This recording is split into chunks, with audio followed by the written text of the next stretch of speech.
Hello दोस्तों, आज से हम चैप्टर 13 एसी सर्किट पढ़ेंगे। तो ये जो चैप्टर 13 है एसी सर्किट, ये चैप्टर थोड़ा सा हार्ड है।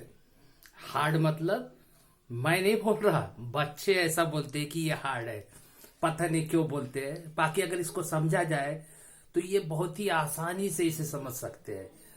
तो आज से जो भी मैं वीडियो डालूंगा, जब तक ये चैप्टर नहीं खत्म होता है, इस चैप्टर का मैं एक एक टॉपिक जो है आपको पढ़ाते रहूंगा। एक एक छोटी छोटी डेफिनेशन आपको बताऊंगा, और आप चाहे तो इसको नोट भी कर सकते हैं, चाहे तो नोट नहीं भी कर सकते हैं, आपकी मर्जी। तो इस चैप्टर को पढ़ने से पहले हमें कुछ बातें मालूम होनी चाहिए, और वो बातें हैं जैसे कि फैराडे लॉज, फैराडेज लॉ। तो ये फैराडेज लॉ है क्या? तो सबसे पहले बता दूं, ये फैराडेज लॉ ये माइकल फैराडे ने बनाया था। किसने बनाया था? माइकल फैराडे ने। तो जनरली ये दो लॉज है, ठीक है। एक को बोलते हैं फर्स्ट लॉ और दूसरे को बोलते हैं सेकंड लॉ। सेकंड लॉ, ठीक है। तो कितने लॉ है इसके? दो लॉ है, फर्स्ट लॉ और सेकंड लॉ। अब इनको हम समझने की कोशिश करेंगे कि ये फर्स्ट लॉ और सेकंड लॉ है क्या, ठीक है। तो उससे पहले जो है थोड़ा हम रिवर्स में जाते हैं। शायद आपको पता हो कि ये है, समझ जाओ, मैग्नेट। कौन सा मैग्नेट है ये? Bar magnet. Bear bar magnet नहीं रे, बार मैग्नेट। तो इसके दो पोल्स होते हैं, नॉर्थ पोल और साउथ पोल। इसमें इसके सराउंडिंग में क्या होती है? मैग्नेटिक फील्ड होती है। ये सब आपको पता है। तो ये क्या है देखो वाला, ध्यान से बताओ वाला देख के। ये है कॉइल। क्या है? कॉइल। फिजिक्स में कॉइल तो इंग्लिश में हुआ ना, फिजिक्स में इसको बोलते हैं इंडक्टर। फिजिक्स में इसको बोलते हैं इंडक्टर, और इसकी प्रॉपर्टी को बोलते हैं इंडक्टेंस, और उसका सिंबल है एल। जैसे आप रजिस्टर के लिए आर लिखते हैं ना, वैसे ही इसको क्या लिखते हैं? एल लिखते हैं। और यहां पर मैंने एक गैलोनोमीटर लगा दिया। क्या लगा दिया? गैलोनोमीटर, ठीक है। अब ध्यान से देखना। अब इस मैग्नेट को अगर मैंने मूव किया, if I move this magnet towards the coil, what will happen? तो मैग्नेटिक फ्लक्स क्या होगा? चेंज होगा। जैसे ही मैग्नेटिक फ्लक्स चेंज हुआ मतलब इंक्रीज होगा, नजदीक होगा तो इंक्रीज होगा। तो ये गैलोनोमीटर जो है ये डिफ्लेक्शन दिखाएगा।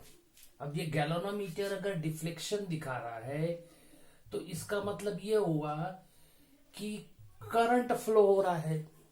क्या बात फ्लो हो रहा है? करंट। इसका मतलब ये हुआ कि जब भी मैग्नेटिक फ्लक्स क्या होगा? चेंज होगा। क्या होगा? चेंज होगा। तो वहां पे क्या बनेगा? इंड्यूस ईएमएफ बनेगा। इंड्यूस मतलब जो पहले से नहीं रहता है, बाद में बनता है, उसको बोलते हैं इंड्यूस ईएमएफ। आया समझ में? तो ऐसा जरूरी नहीं है कि मैं इधर लूंगा तो ही करंट बनेगा, ठीक है। अगर मैंने इस मैग्नेट को इस तरफ लिया, किस तरफ? इस तरफ अगर लेके गया तो भी मैग्नेटिक फ्लक्स चेंज होगा। इस टाइम में मैग्नेटिक फील्ड कम होगी। कम हो या ज्यादा हो, मैग्नेटिक फ्लक्स क्या हो रही है? चेंज हो रही है। और जब मैग्नेटिक फ्लक्स चेंज होगा तो इंड्यूस ईएमएफ बनेगा। तो फर्स्ट लॉ क्या बोलता है? आप नोट कर सकते हैं। Whenever there is a change in, board पे लिखूं? नहीं भाई, तुम ही लिखो। Whenever there is a change in magnetic flux, magnetic flux in a close circuit, ये वाला circuit, in a close circuit and induce EMF is produce in the circuit, and induce EMF is produce in the circuit. ठीक है, मतलब जब भी magnetic flux क्या होगा, change होगा, तो क्या होगा, उसमें इंड्यूस ईएमएफ बनेगा। Concept clear? ये हो गया फर्स्ट लॉ, ये हो गया फर्स्ट लॉ। अब सेकंड लॉ देखते हैं। सेकंड लॉ क्या बोलता है? सेकंड लॉ बोलता है कि the magnitude of induce EMF in the circuit, इसमें जो इंड्यूस ईएमएफ बना है, the magnitude of induce EMF in the circuit is directly proportional to the rate of change of magnetic flux।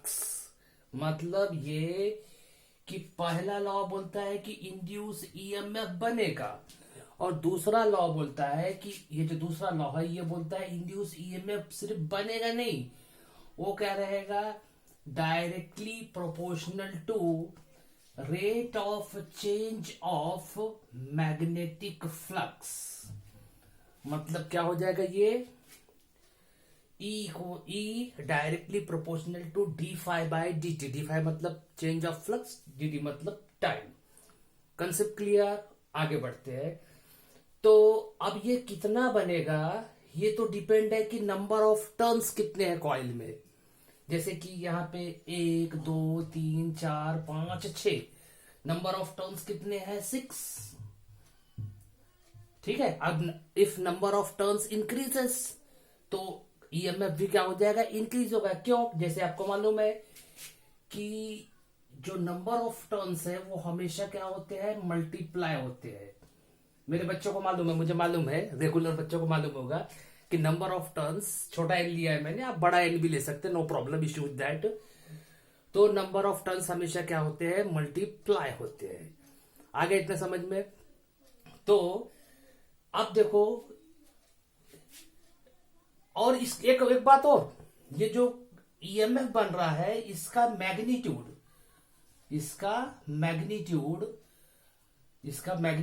मतलब कितना EMF बन रहा है, ये किसके ऊपर में डिपेंड है, नंबर ऑफ टर्न्स के ऊपर में। नंबर ऑफ टर्न्स के ऊपर में डिपेंड है, और किसके ऊपर में डिपेंड है ये, और ये डिपेंड है वेलोसिटी ऑफ द कंडक्टर।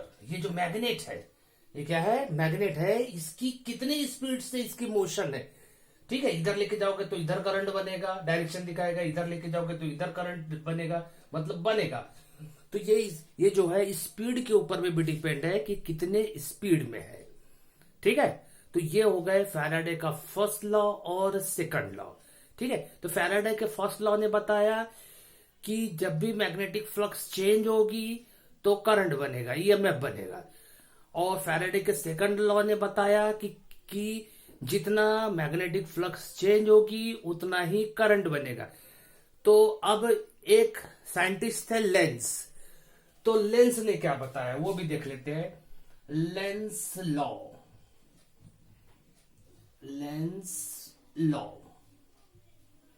तो लेंस लॉ ने क्या बताया, तो लेंस लॉ ने बताया कि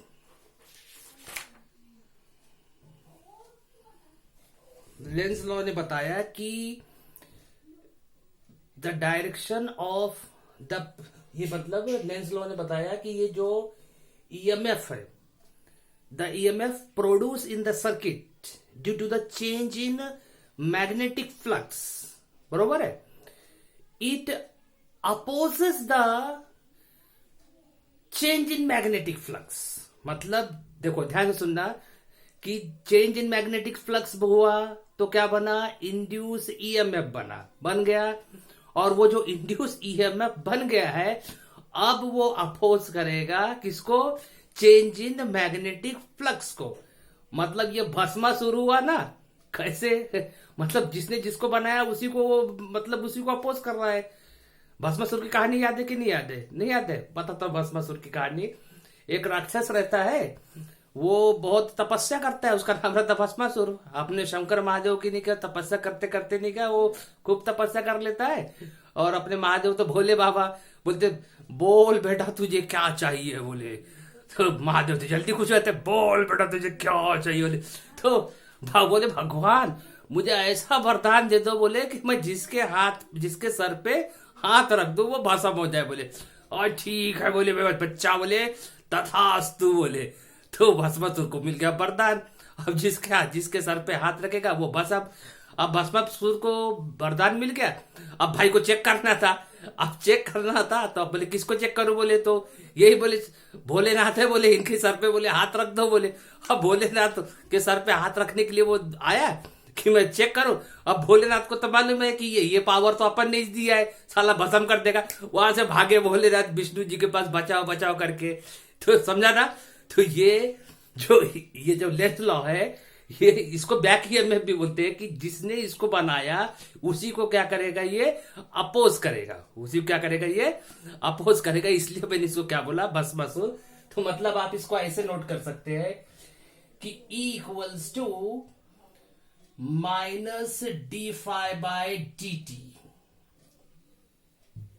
equals to minus D phi by D T. ठीक है, माइनस जो है अपोज कर रहा है इसलिए माइनस लगाया। ठीक है, तो आज हमने इस वीडियो में क्या देखा, कौन सा Faraday first law, second law और लेंस लॉ। अगर आपको कोई डाउट हो तो आप कमेंट कर सकते हैं। और एक बात और, फुकट में वीडियो देख के निकलने का नहीं, चैनल को सब्सक्राइब करने का, और दोस्तों को भी बोलने का सब्सक्राइब करने के लिए। फेमस होना मांगता ना अपने को। चलो मिलते हैं नेक्स्ट वीडियो में।